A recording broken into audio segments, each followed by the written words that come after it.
Okay, here we are. First live.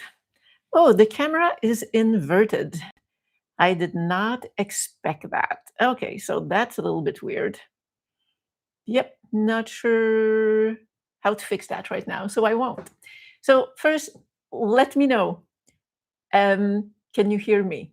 Because this is my first live and I've got my little mic, but I'm not sure that everything is okay. So please, in the chat, somebody just let me know if you're seeing me and if you hear me. Wait. I have to check on this. Okay, great. So, welcome to Unfiltered, Unfiltered number 4. Okay, I'm going to put it in my hearing aids right now. Okay, I think we're good to go.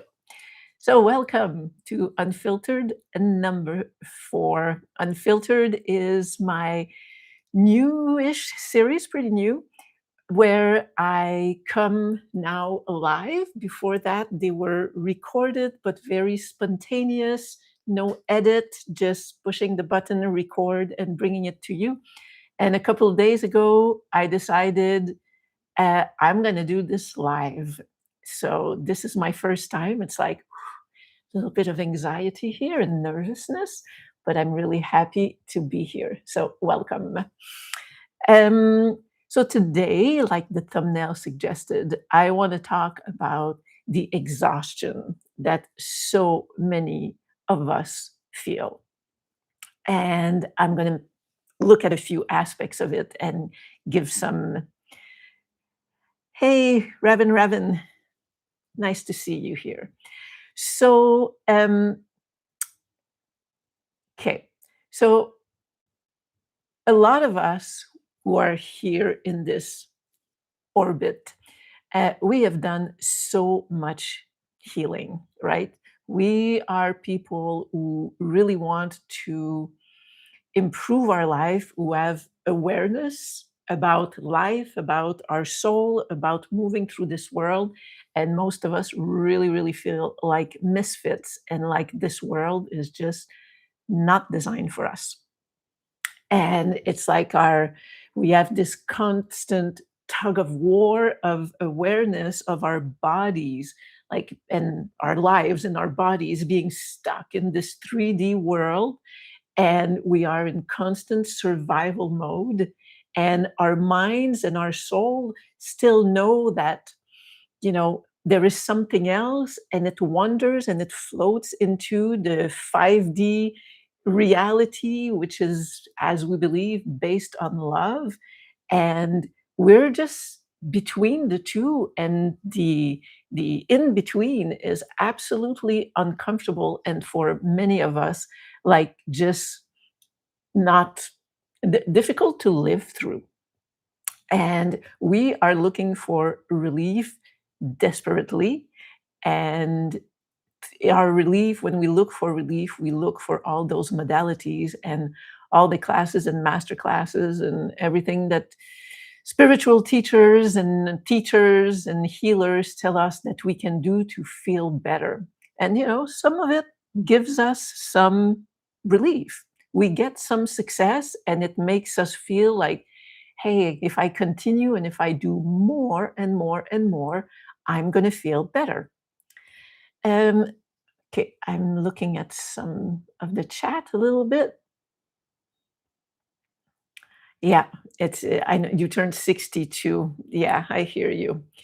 So one thing that I want to say is the word exhausted and tired is used a lot, right, these days. And I just want to give some examples of when some of us say that we are exhausted to the bone and how much it takes out of us to go through our days.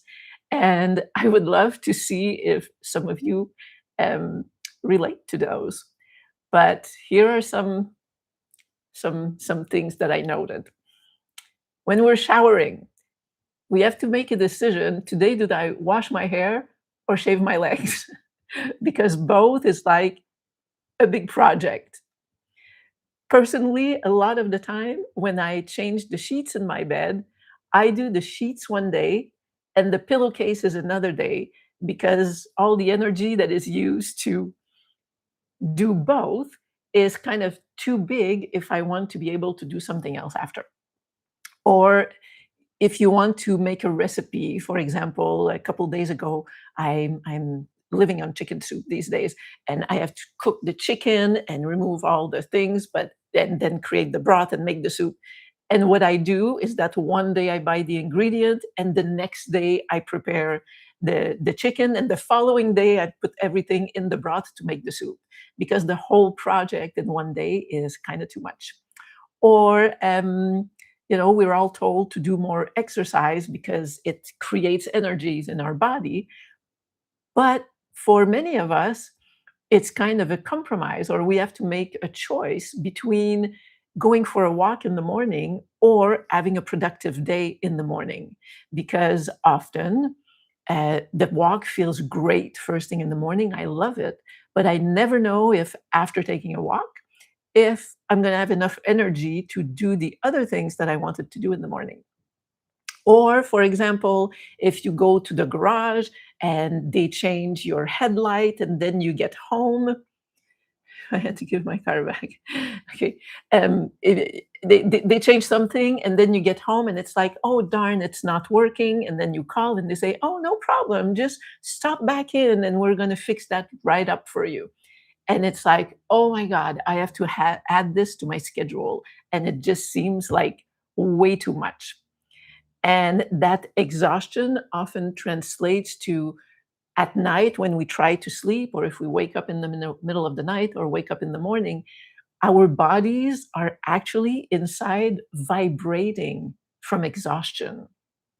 And I just want to acknowledge that when we say that we are exhausted, we are literally we have to manage our resources.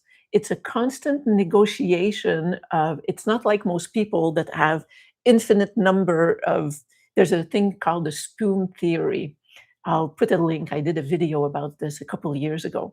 But it's the idea that a lot of us have a limited amount of spoon. And it's like taking a shower is one spoon, doing this other thing is one spoon. And we know at the beginning of the day that we have 12 spoons to manage during our day. And most people have an infinite drawer of infinite spoons, and they never have to think about that. So I just want to acknowledge that this is what a lot of us mean and feel when we talk about our exhaustion. And a lot of us have gone to doctors, and the doctors will test our bloods and the vitamin B, the iron, and the D levels, and then they'll check the thyroid, and then maybe they'll ask, well, maybe you're depressed, and then if they can't find anything, they'll say, well, I guess you have chronic fatigue. So a lot of us fall into that, and it's rather frustrating because it seems like the rest of the population just are able to do life and it doesn't really affect them. They just go about doing life and have to manage things about life, but not that deep, profound fatigue and exhaustion that we feel. And I come back to that a little bit later. I want to say, like, if you're in the spiritual world and healing world, we hear of a lot of reasons why we might feel that way, right? Like a lot of people talk about the fact that there's a spiritual battle going on and there are infiltrations and greater bad energies that want to control us and that they kind of push us down, mostly when we're people who are more finely attuned to the soul and to the divine energy. Some people say, oh, all these things are ascension symptoms, so don't worry about it. Just like chill and let it be. Those are ascension symptoms. Some people talk about the spikes of in frequency of the Earth's Schumann resonance, I think it is, and that there are spikes, and those of us who are sensitive, we are reacting to that.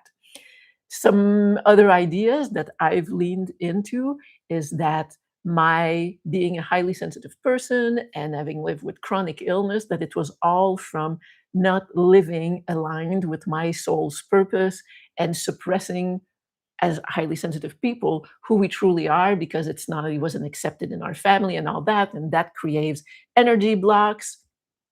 And also for those of us who are women, there's this whole thing that we are givers and nurturers, and we do it at the expense of our own well-being. And all the things about, the traumas that are stuck in our bodies. And all this results in constantly trying to hustle to fix ourselves. And we're caught in that healing loop. And all those where I had something somewhere, I have little notes here. So, with the idea that doctors will look for what's wrong and not find anything, I read a book at some point from Martha Beck, who I really, really, really love, and she talked about the shaman sickness, which is something that is not um, that doctors can't find, but that is actually real. And it's for those of us, and it's something that happens in the body of people that are more finely attuned to other energies and other dimensions, and that this world is like a constant clash. So, in all this, let me look at it a little bit. Hmm, I understand. Yes, the battery is dead. I completely get it. So, and when we're this added to that, this feeling of failing at doing what others seem to be doing, is that when we listen to all the spiritual teachers and personal growth people offering all their modalities, and they all have the promise that if you do this and if you do it right, then you should feel much better. And then we do. So we feel very inept. And that doesn't add to to our high hopes that we'll get through it and that life's going to get easier. And it inevitably makes us feel like something's wrong with us and that we're defective and that, like, what am I doing wrong because other people don't feel this way. So today I want to come with two things, I will call them. One is an explanation, and two is a warning. So I want to start with my explanation. I think many of you maybe are familiar with the term highly sensitive person. So, highly sensitive people, we have a different nervous system. Some call it neurodivergence, which I tend to think that it is. And we process things differently. We feel more deeply. Our processing system of everything that we perceive is more complex and requires more. And we take in a lot more data and we have to process all this stuff. And we feel everything more deeply. So our nervous system is constantly being pinged and kind of assaulted. And it makes that the world is difficult for us. And we are, depending on the definition you take of HSP, sensitive people represent almost 30% of the population, which is a huge swath when you think about it. And yet we all feel like we're really alone. But I want to give you an explanation, a metaphor. As some of you know, I love my metaphors. And it's a way to see your sensitivity and why we feel like we don't fit in this world in a different way. And the metaphor is that we live in a world designed for four-wheelers, and we are Formula Ones. So the problem is not being a Formula One. The problem is being a Formula One and being told that we should be riding on the roads that are made for four-wheelers. This is where the whole I don't fit in, because there's very few tracks that are designed for Formula Ones. And when you think about it, a four-wheeler, it goes out, it goes in the mud, it's like it gets scratched and everything, and you bring it back home, wash it with the hose, little shower, and the next day it's good to go and do it again. And it was fun, it was exciting, maybe a few bumps, a few bruises, but overall, it's just an adventure, and it can be a rough ride, but you can go anywhere, and at the end of the day, you're not broken. When you're a Formula One, first of all, we are designed for short outings, right? Where everything is pushed very uh, strongly. That's our high perceptivity, and we go. But after we're out into the world, we have to come back, and we have to spend a lot more time in the garage. There is a lot more maintenance and a lot more idle time for a Formula One. And if we start seeing ourselves that way, then we can imagine that when we're taking care of our vehicle and taking time alone and away from other people,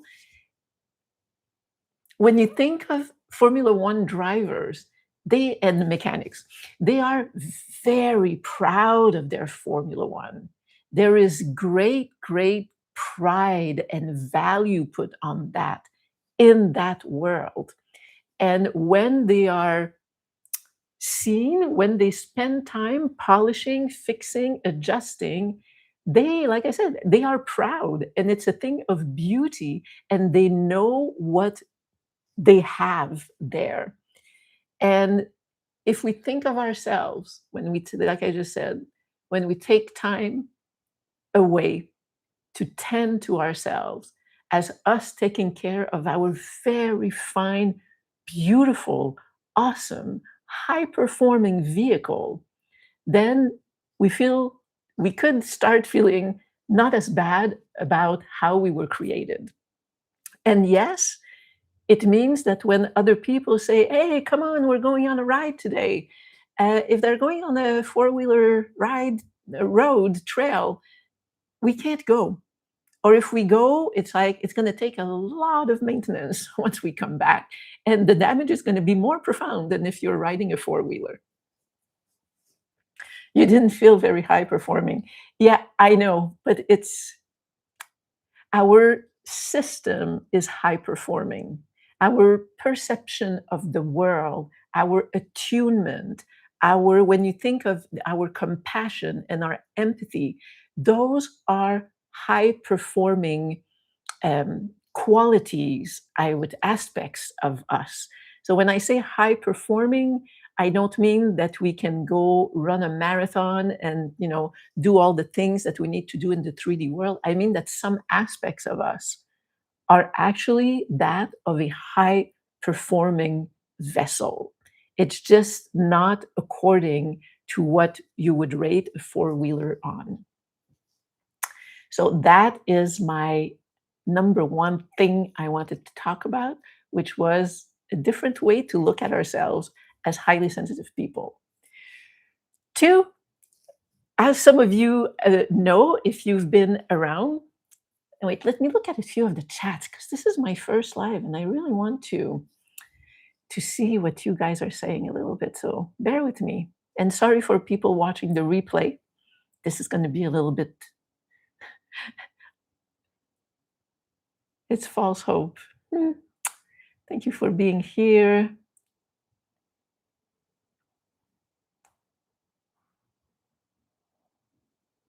Yeah, I understand that we can lost our faith in God and in life. I know, because it's a rough ride. So the other thing that I want to say. So those of you who have been following my videos in the last week, maybe you know, maybe you're there. I had this amazing epiphany about me as a highly sensitive woman, to switch the language of how I tell myself, how I motivate myself to go and do things that are good for me.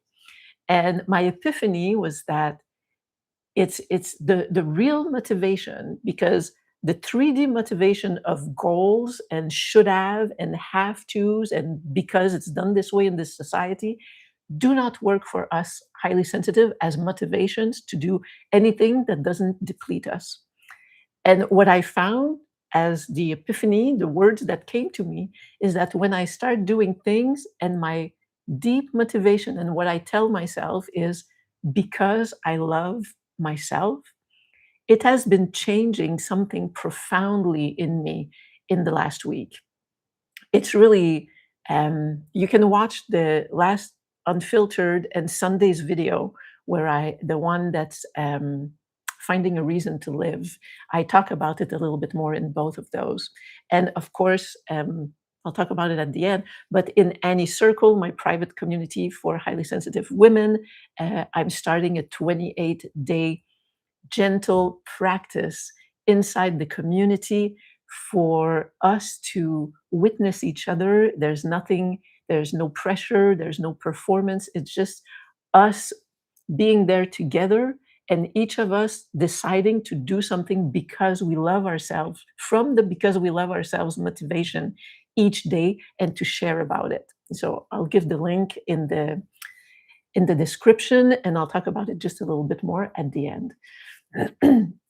So in this, because my number two thing, the warning, I have a story. Um, like I said, I have been doing things to care for myself, going for walks, stretching. Um, I told the story that last Saturday I still hadn't done my video for Sunday, and I've been working really hard, like because I love myself, but very very hard in the last couple of weeks. And I on the Saturday, I tried to get to work and I absolutely couldn't. My tank was empty.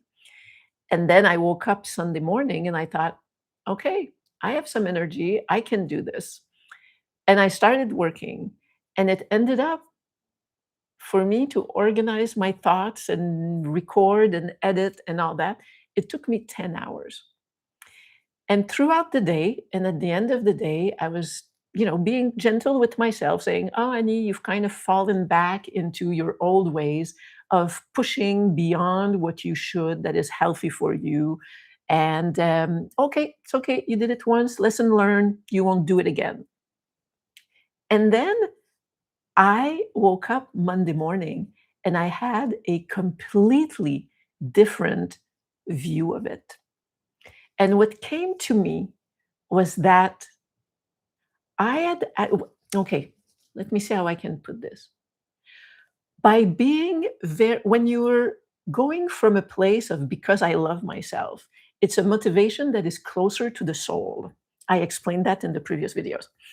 And when we start connecting that way to a frequency and the energy of our soul, which is the truth of who we are, our relationship becomes becomes stronger, and we start being like, even just in the background, like more connected to the soul, because when we do things because we love ourselves, um you know the soul is all about pure love.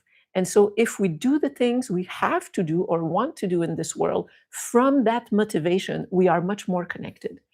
So what came to me on Monday morning was that, oh yeah, because I posted the video on Sunday night, and on Monday morning, I saw that it was doing very well. And what occurred to me was that when we start living from this deeper connection with our soul, different ways, there's prayer and there's God and there's motivation, meditation and all that. But for me recently, it was adding this because I love myself part. We are more connected. And what I realized was that this drive on Sunday of working really hard, sorry, was not that I was falling back on old patterns, even if it looked like it. What I realized was that sometimes self care, and because I love myself, has a backbone. It is fierce. It is not always about bubble baths. It's not always about being relaxed and saying, oh, I'm better, I'm high frequency, I did my yoga, I went in the garden. Yes, it's super important, mostly for us highly sensitive people. But this is also another way that it shows up because aligned with our souls, sometimes we have to do a push of energy. And my metaphor that I came up with for that, again, love metaphors, is that it's imagine, visualize a lioness resting in the savannah.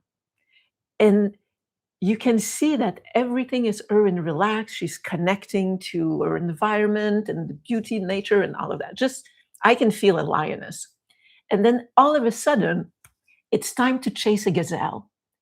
And whew, she gets on and pushes, and sometimes they run, for hours, and you can see them sweating. And then hopefully they get the gazelle, and then they have a fine meal, and then they go back to rest. Well, that is a push that the flow of life sometimes requires from us. And it is also aligned with the soul and with the energy of the because I love myself. Yes, there's a danger of falling back into old patterns. I do it all the time. But sometimes it's also to discern, ha, maybe this was something else. And I think that with practice, that discernment is going to become sharper and sharper. So I love, love, love that idea that self care and self love is fierce. And it is not only bubble baths. I'll just stick with that. That self love as a backbone.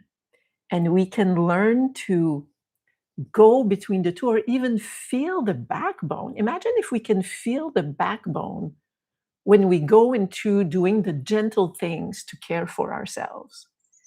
I feel like it would change something. It's not rigidity, it's an existing structure of a backbone that tells us you are operating from your core and this is solid. So, this is my resting lioness metaphor. So, today we're already almost at half an hour. I don't want to go too long. Um, Today was not about a solution, it was really about an acknowledgement. Um, an acknowledgement, one, that you are extraordinary for withstanding what you withstand, and that you are not alone.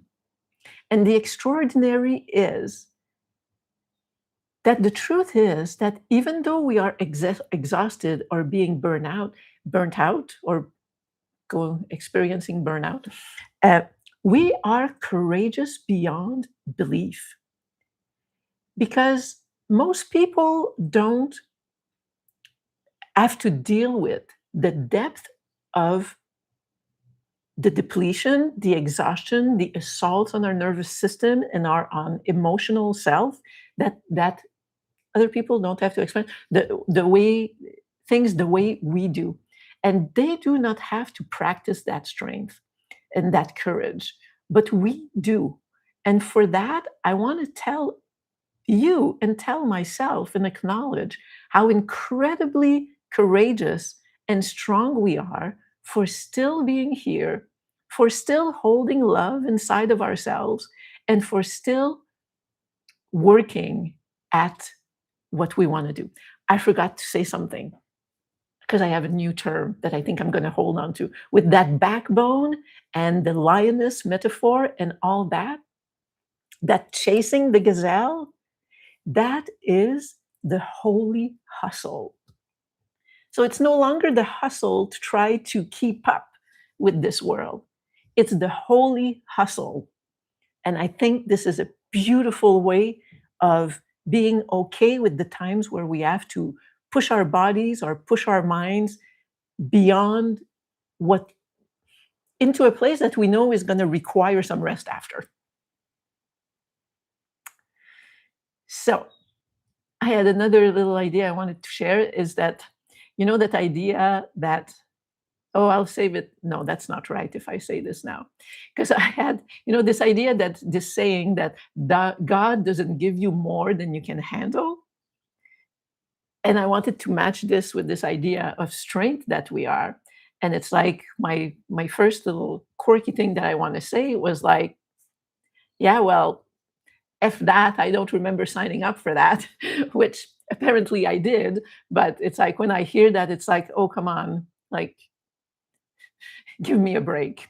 Like, all this pain doesn't really mean that it's godly. But anyway, if it is so, then imagine how strong we are for having been given this body and this awareness and this sensitivity from the time we were born, and that this is our journey in life. So, those are the ideas I wanted to share today.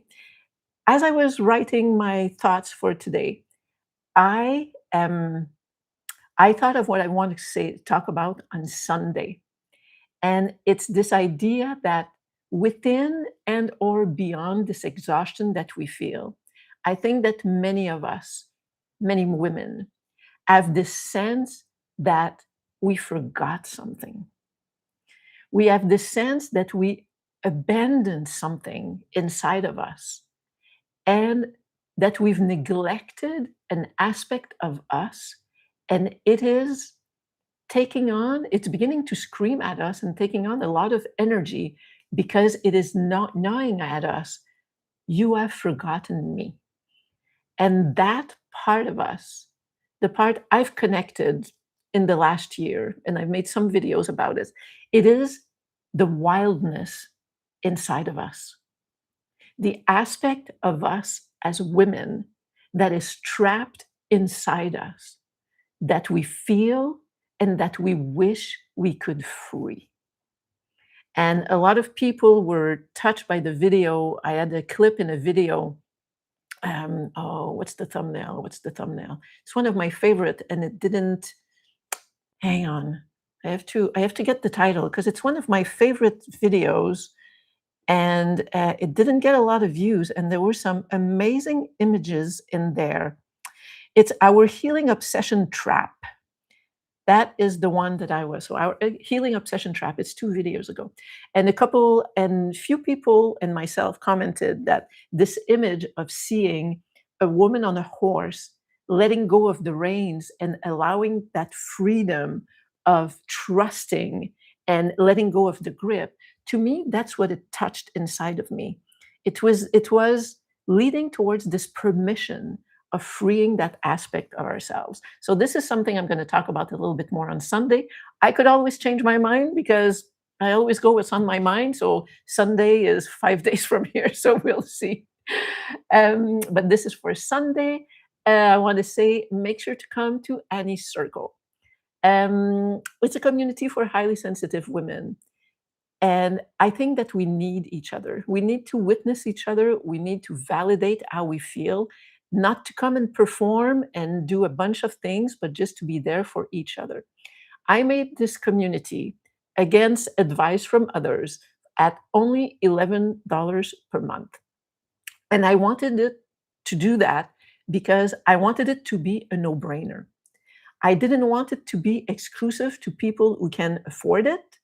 And I didn't want women, to have to choose between, some still won't be able, and I understand.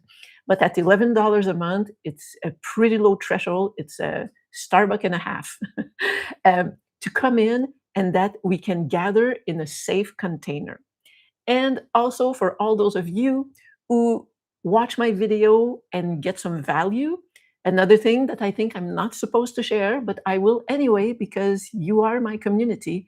I've been offering free content on my YouTube channel for 3 years, and continuing this way is not sustainable.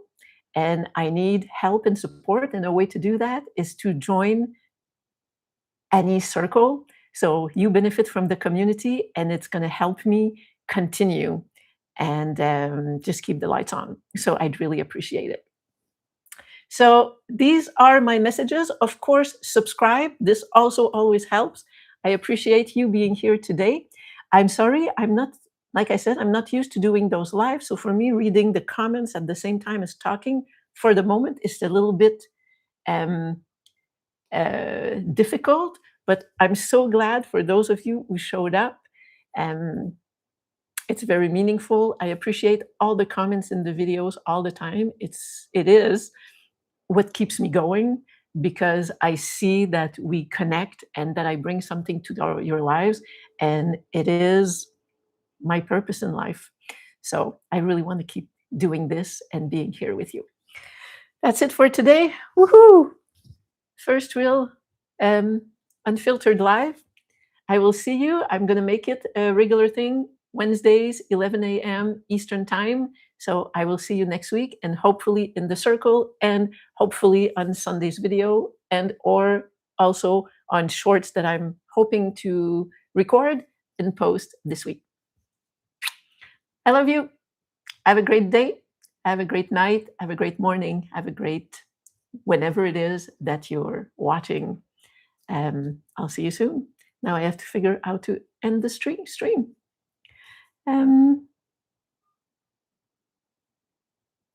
Oh, thank you, Lioness.